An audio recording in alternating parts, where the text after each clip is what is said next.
So this is called factoring by grouping. And if you look at number 1, it says find the GCF of the first 2 terms and the GCF of the last 2 terms for each polynomial.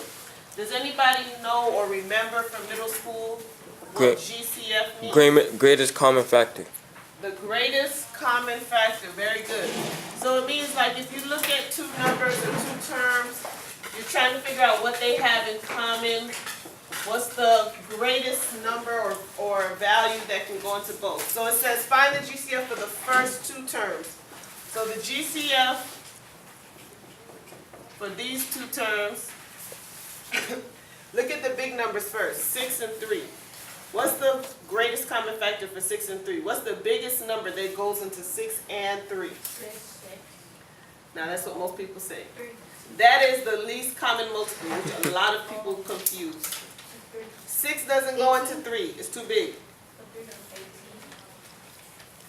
You're getting bigger. 24.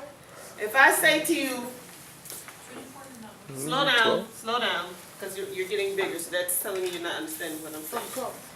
If I say to you, what's the greatest common factor of 6 and 3, that means what number goes into 6 and 3? What number can you divide by 6? I mean, what number can be divided into 6 and 3? 2. You told me, wait a minute. You told me the first answer you told me was 6, right? Okay. If you do 6 divided by 6, what do you get? 1. That's good. That's fine. When you do 3 divided by 6, what do you get? Nothing. You get a whole bunch of. You get a fraction or a decimal, right? That means it's too big. You understand? That's what the greatest common factor means. It means what can I divide these 2 numbers by? What's the biggest number that I can divide these 2 numbers by evenly, without any decimal, without anything like that? 3. 3, right? Make sense? If you put 18 here, you're going to get decimals. So if you put, I'm recording. So if you put 3 here, what's 6 divided by 3 going to give you? 2. So that's good. What's 3 divided by 3 going to give you? 1. So that's good. So the greatest common factor would be a 3. Does that make sense? Yes, Okay. Make sense? All right. So now that's only for the numbers. You have variables too. You got n to the 3rd and you got n squared. The variables are easy. All you got to do is write the variable and pick the smaller exponent. What's your smaller exponent? 2. Simple. Okay?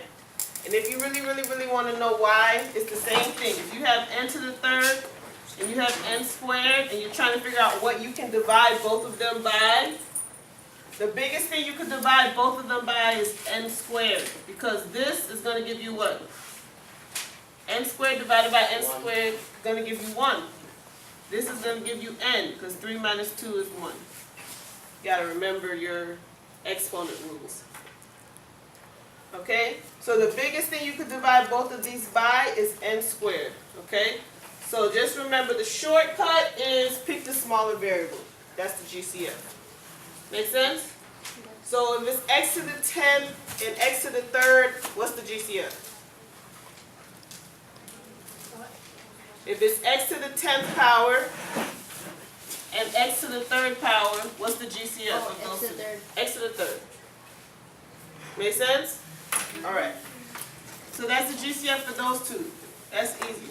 Now we got to do the GCF for these 2.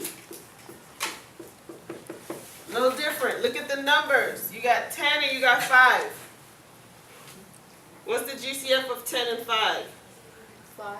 Very good. 5. Hopefully this is starting to make sense to you. 5 is the biggest number that will go into 10 and 5.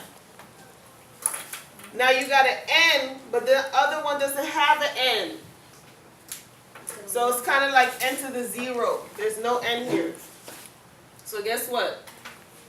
You can't write an n. Very good. Whoever said that.